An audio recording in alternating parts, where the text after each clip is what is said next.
Seht ihr das oder soll ich das beschreiben? Ist ja schon. So I want to have a brief look at the Gospels as literature with you, Also ein Blick auf die Evangelien als Literaturstil. Since they are a unique literature. Und es ist eine sehr einzigartige Literatur. One thing I'm sure you've heard, the Gospel come from the Greek word evangelion, which means good message.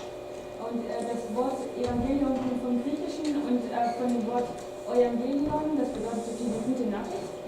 It's the word angel in there, messenger. Man sieht auch das Wort Engel da drin, also das Wort für Bote, Botschafter.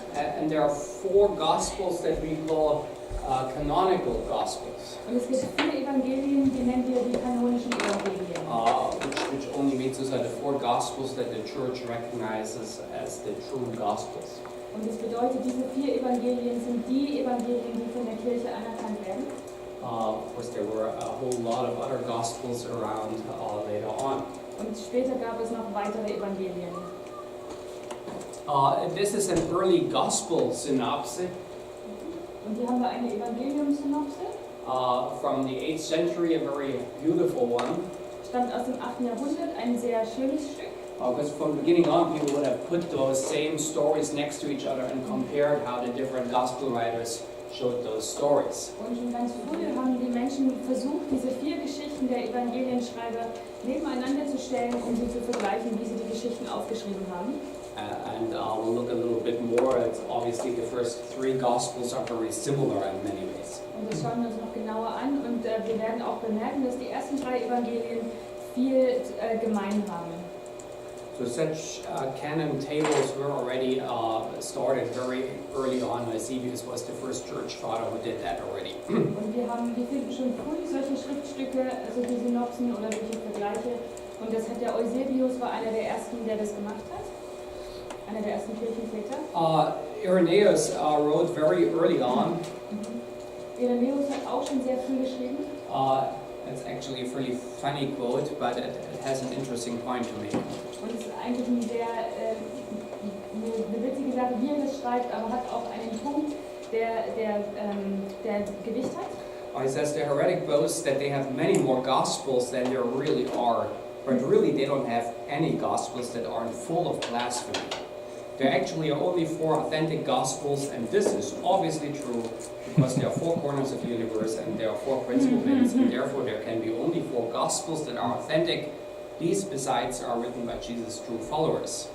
Und er schreibt, die Irrlehrer rühmen mehr Evangelien zu besitzen, als es gibt. Aber sie haben kein Evangelium, das nicht voller Gotteslästerung ist.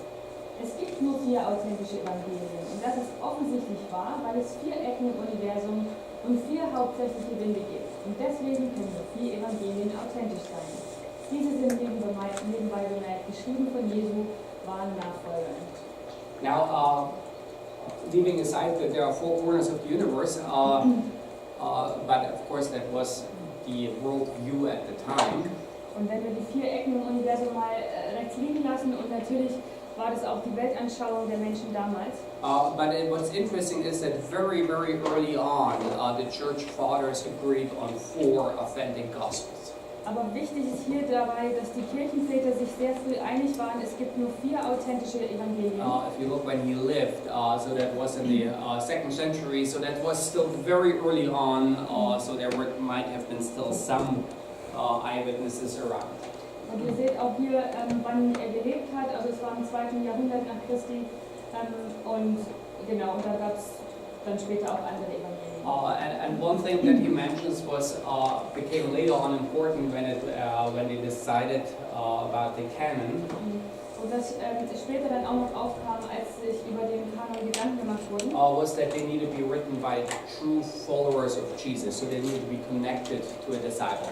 Dass diese Evangelien von wahren Nachfolgern der Jünger geschrieben worden sein muss, also von den Jüngern geschrieben worden sein muss. Genau.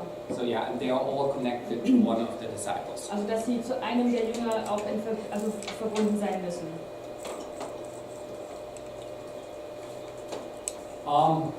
Well, this is very early on. The church started to have 4 different pictures for the 4 Gospels. Und ganz früh schon wurde in der Kirche angefangen, verschiedene Bilder aufzunehmen, um die Evangelien zu repräsentieren. Matthew the man, Dann haben wir einmal Matthäus, den Menschen. Mark the lion, Markus wurde als Löwe dargestellt. Luke the eagle, Lukas war der Adler. and John. Oh no, Luke was the calf, and John was the eagle, I think. Lukas war das Kalb, ja, und Johannes war der Adler. Any idea where those came from? Those 4 different images for the 4 Gospels? Habt ihr irgendeine Idee, wo die 4 Bilder herkommen? Ezekiel, you have an idea? Where those 4 images? Why did they come up with those 4 images? Habt ihr die Bilder, kommen die euch bekannt vor, wo sind die hergekommen? Somewhere in the Old Testament, yes. Irgendwo im Alten Testament? Clemens. I think those were the 4 animals or creatures that are flying around this throne of God. No. Wo diese 4 Figuren um den Thron Gottes herum Well, sind. you need to be a little more specific what you might be flying around the throne. Sei mal ein bisschen genauer, was du meinst mit um den Thron herumfliegen. I mean it's like in Daniel. One was in Daniel. No, it's not in Daniel. Nicht in Daniel. Ezekiel, do you know? That's why I asked him, because remember the beginning of Ezekiel, there are those, there is that, the presence of God comes in that dramatic vision, and there are the cherubim that have those 4 faces. Und erinnert euch, warum Hesekiel deshalb gefragt wurde, ihn aufgerufen. Und in Hesekiel wurde am Anfang die Gegenwart Gottes dargestellt mit diesen Figuren, mit diesen Cherubim, und die haben diese 4 Gesichter. Yeah, and I don't really know how the early church father connected those 4 to those 4 Gospels, but that's where it comes from.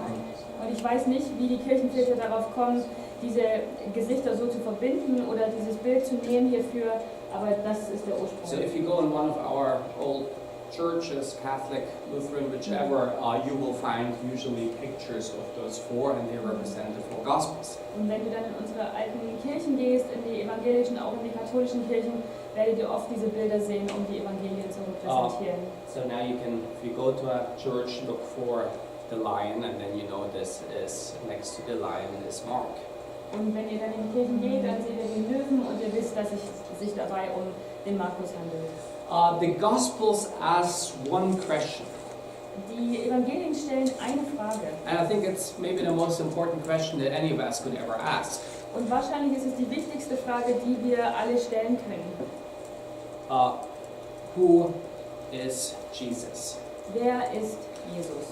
Everything in the Gospels tries to answer that question, who is Jesus? Und überall im Evangelium wird versucht, diese Frage zu beantworten.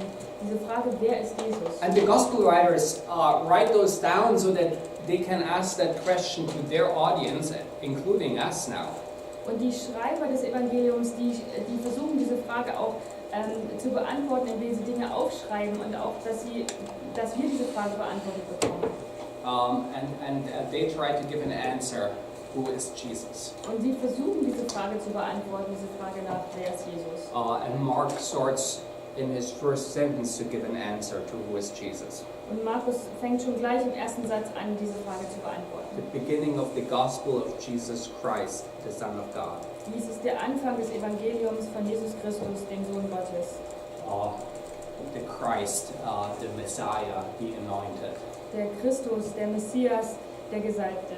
Yeah, we've heard that Christ is the Greek term for Messiah, the Hebrew term. Und Christus ist der Begriff im Griechischen für den Messias. Which means anointed. Und das bedeutet der Gesalbte. Which stands really for the king. Und das steht eigentlich für den Begriff eines Königs. I'm sure we've heard that before. So Christ is not Jesus' family name, but his title. He's the king. Also Christus ist hier nicht der Familienname für Jesus, sondern es ist sein Titel, dass er der König ist. King Jesus would be a good translation for that. Eine gute Übersetzung wäre dann hierbei König Jesus. That's a different definition of the Gospels. Hier ist noch eine andere Erklärung für die Evangelien. The Gospels are all narratives about Jesus that include examples of his deeds and sayings in a loose chronological framework that concentrates on the period between the beginning of his ministry and his death and resurrection. Die Evangelien sind Erzählungen über Jesus, die Beispiele von seinen Taten und Worten in losem chronologischen Rahmen beinhalten und sich auf die Zeit zwischen dem Beginn seines Dienstes und seines Todes und seiner Auferstehung konzentrieren. So there are stories about Jesus. Wir finden Erzählungen über Jesus. That's always, it's about Jesus. Also es geht über Jesus, es geht immer über Jesus. And there are deeds and sayings. Wir finden Handlungen, Taten, wir finden Zitate oder Worte. And different gospel writers have a different emphasis. Und die unterschiedlichen Schreiber der Evangelien haben auch eine unterschiedliche Betonung auf ihren Evangelien. Yeah, some of you saw that Mark has very little sayings of Jesus, but focuses more on his deeds. Bei Markus gibt es sehr wenig Worte oder Zitate von Jesus, da geht es eher um seine Taten.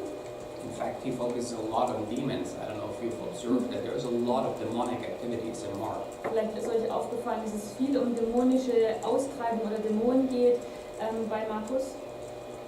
And there are no normal biographies. Es sind keine normalen Biografien. It's kind of, you know, in a normal biography you hear more about the parents and the childhood and the education and all that stuff that we hear almost nothing about. Und wir finden in einer normalen Biografie sehr viel mehr über die Herkunft eines Menschen, also zum Beispiel über das Elternhaus, wie man aufgewachsen ist, die Schulbildung und so weiter. Und dafür finden wir sehr wenig hier. In fact, the Gospels focus on that short 3-year period of Jesus' ministry. In den Evangelien geht es hauptsächlich um diese 3 Jahre der Wirksamkeit oder der Zeit, wo Jesus aktiv war. And if you look at even a little bit closer, you will find a lot of space is given in the Gospel about the last week of Jesus' life. Und ihr werdet auch feststellen, dass ein Großteil des Platzes der Evangelien für die Zeit um die Kreuzigung oder die Auferstehung Yeah, the last, the Passion Week, I think in the Gospel of John, it's at least a third of the book that just talks about that one week. Also die Passionszeit, diese Woche, die in Johannes zum Beispiel nimmt es etwa ein Drittel des Evangeliums ein.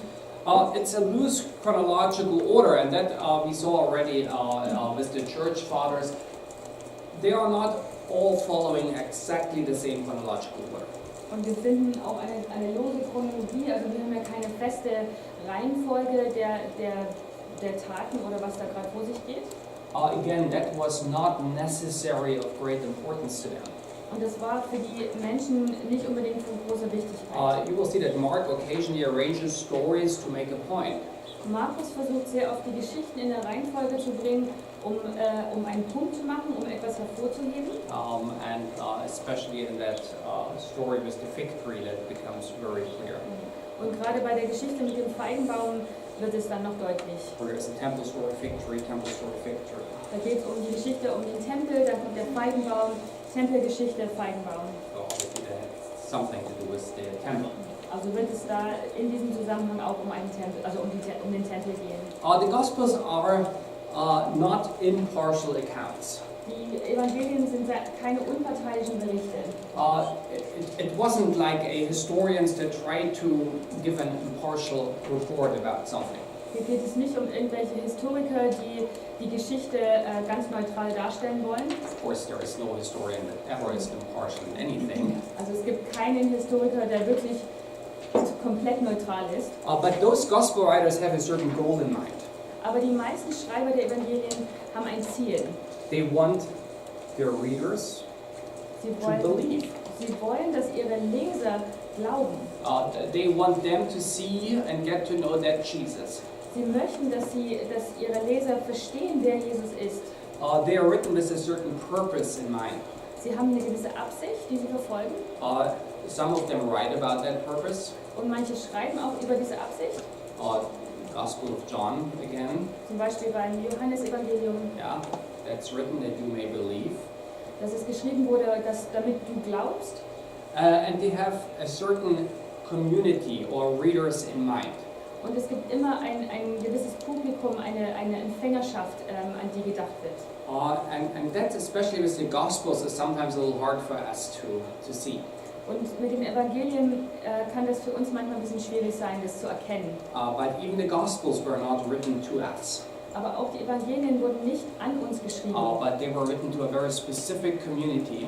sondern sie wurden an eine bestimmte Empfängerschaft geschrieben. But they are, of course, very broad. Aber die sind oft sehr, sehr breit gefächert. And the Gospels reflect the Jesus-centered proclamation of early Christianity. Und in den Evangelien geht es darum, wie man Jesus im ersten Jahrhundert dargestellt hat.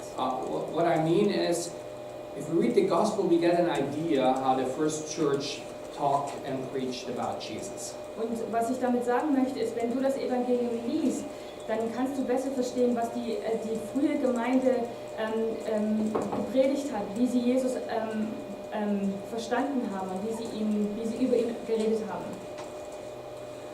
The Gospel is written with a certain purpose, we said, Wie gesagt, ist das Evangelium mit einer Absicht geschrieben, and has a community in mind. mit einer Empfängerschaft. Now, we have a thing that we often have with the Bible to figure out who was it written to and what was their situation. Und wir versuchen dabei oft herauszufinden, wie es diesen Empfängern ging, diesen Lesern ging, wo die gerade drin stecken. Now with the Gospel we have a different layer there that we need to consider. Und mit den Evangelien haben wir noch eine andere Schicht, an die wir auch mit denken müssen. There is the actually gospel event. Wir haben das Ereignis des Evangeliums. Let's say there is the healing of the paralytic. 4 friends bring the paralytic to Jesus. Also haben wir da zum Beispiel die Heilung des Gelähmten, wo die 4 Freunde diesen Gelähmten zu Jesus bringen. And in that story there's a whole lot to discover about, why are the Pharisees thinking that this blasphemy and why are they so upset and all that stuff. Und dann kann man viel entdecken, zum Beispiel auch die Frage beantworten, ja, warum glauben die Pharisäer, dass das jetzt Gotteslästerung ist und so Sachen. Then we have the author, Dann haben wir den Verfasser, who now later on reflects upon that story and writes that story at that specific place in the gospel. der über diese Geschichte nachdenkt und die Geschichte auf eine gewisse Art und Weise verfasst. And he has his community in mind. Und er denkt dabei an diese Empfänger, an die Leser, die das Evangelium später lesen werden. If you've ever preached or given a message, and I hope you have all, Und wenn du schon mal gepredigt hast oder auch irgendwo eine Botschaft weitergegeben hast, well, und ich hoffe, das habt ihr you alle, should think about what do your listeners need? What should I give them? dann ist es immer wichtig, darüber nachzudenken, was brauchen denn die Leser, was kannst du denen mitgeben? So he has the actual event, but he also thinks about his community. Also hat er dieses ursprüngliche Ereignis, aber er denkt immer auch an die Leser, an die Gemeinschaft. And he writes that gospel to them. Also schreibt er das Evangelium an sie. And there's obviously a relationship between all of those.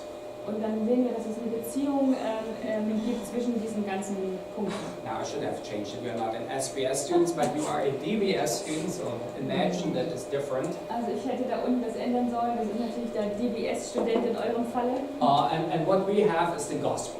Und alles, was wir haben, ist das Evangelium selbst. Of course, we already simplified it.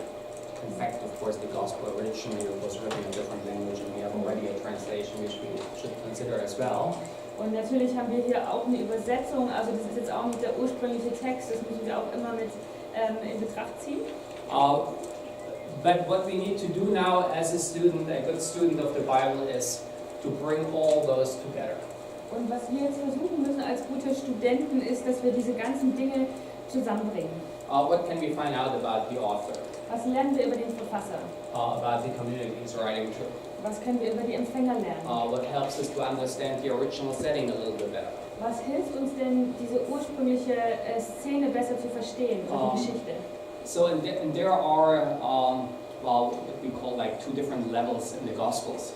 Und wir nennen das so 2 verschiedene Ebenen in den Evangelien. There is the original level where you just see how Jesus deals with the people around him. Wir haben hier die eine Ebene oder dieses eine Level, wo wir sehen, wie Jesus mit den Leuten umgeht. And then of course we have the author that chooses certain stories in a certain order to make a point. Und dann haben wir den Autor, der diese Geschichte so schreibt, um einen gewissen Punkt zu machen. Und so formuliert er die Geschichte auch. A short word to the Synoptic Gospels. Ganz kurz zu den synoptischen Evangelien. Synoptic comes also from the Greek, means, you can see the words synergy and optikos there, so it's seeing together. Und das kommt aus dem Griechischen, das Wort, und da sehen wir das Wort Synergy und Optikos, also bedeutet gemeinsam sehen. And those three Gospels, the first three Gospels, are very similar in their showing of Jesus. Und wir beobachten dabei, dass Matthäus, Markus, Lukas sehr ähnlich geschrieben sind. And John then very different. Und Johannes ist ganz anders. There is, I think, the only story that John brings from Jesus that the Synoptic Gospels bring is the feeding of the 5,000.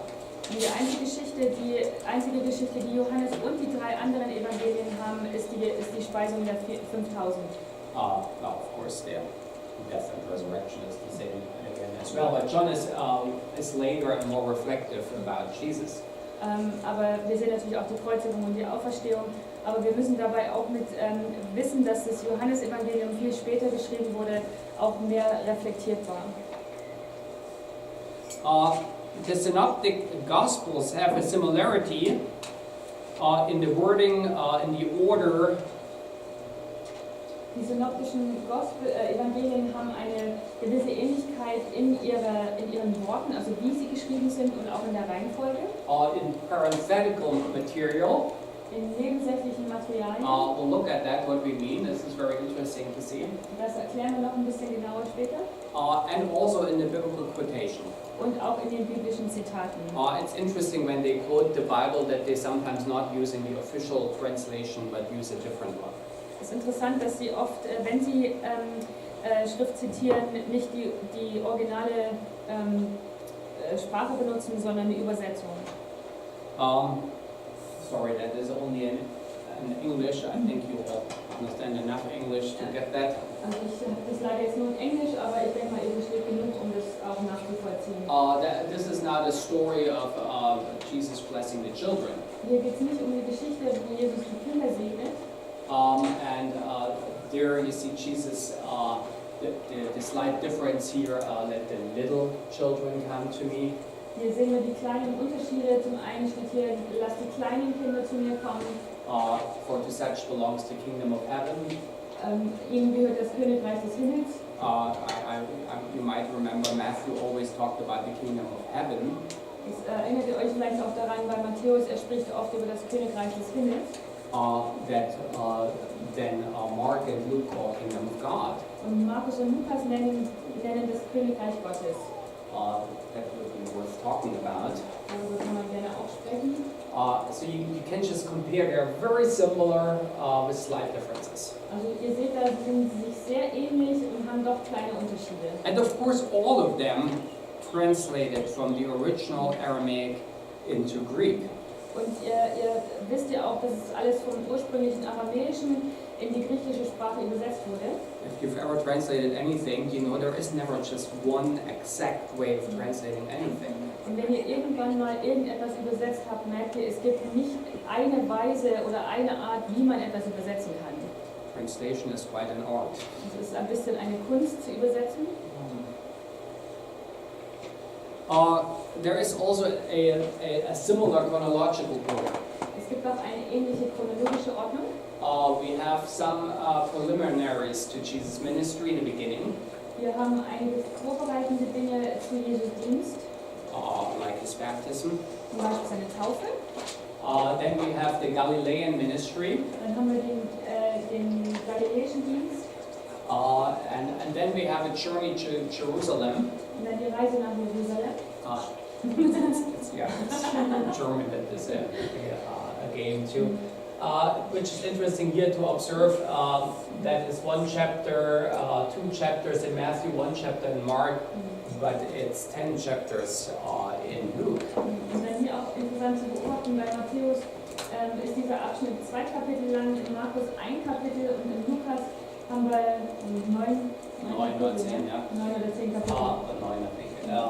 Yeah, and then of course Passion and Resurrection has a big part in all Gospels. Und wir sehen, dass die Passion und Auferstehung einen großen Teil im Evangelium einnehmen. I will not talk in detail about this synoptic question. It's a fascinating question, but it's also an endless question without a definite answer. Also ich werde nicht ewig über dieses synoptische Problem sprechen, weil da werden wir auch keine richtige Lösung finden dafür. Aber es ist eine interessante Sache. That's a graphic that shows that the common verses with each other. Hier sehen wir, welche oder wie viele Verse in den Evangelien die gleichen sind oder die überall da sind. So in Mark, of the 661 verses of Mark, you will find 600 also in Matthew and 340 in Luke. Also von Markus zum Beispiel 600 der Verse aus Markus finden wir auch in Matthäus wieder und 340 der gleichen Verse in Lukas. And Luke and Matthew have about 200 verses in common. Matthäus und Lukas haben 200 Verse gemein. Those are mainly the sayings of Jesus, Und das sind dann hauptsächlich diese Aussagen oder Zitate von Jesus. like the Sermon on the Mount, that is at least partly quoted in Luke as well. Zum Beispiel die Bergpredigt ist auch zum Teil in Lukas wiedergegeben. And then there's unique material to each of them. Und wir finden auch einzigartiges Material in allen drei Evangelien. You see Luke, this is mainly all that part about the journey to Jerusalem. Und in Lukas ist hauptsächlich der Großteil der einzigartigen Schriftstellen, da geht es um die Reise nach Jerusalem. And from the early church fathers on, people have tried to see in which relationship those gospels are with each other. Und die frühen Kirchenväter haben sich viel damit beschäftigt, welche Beziehung oder in welcher Beziehung die drei Evangelien zueinander stehen. And I'm sure you can study a whole masters about that one question. Und ich glaube, diese eine Frage, da kann man ein Masterstudium drauf aufbauen. That there is a relationship between the gospels is fairly obvious. Dass es eine Beziehung zwischen den Evangelien gibt, ist sehr klar. Sometimes even like side remarks are exactly the same in all three gospels. Manchmal sind sogar so kleine Nebenbemerkungen in drei Evangelien gleich. Interesting, for instance, in Jesus' sermon on his preaching on the Mount of Olives.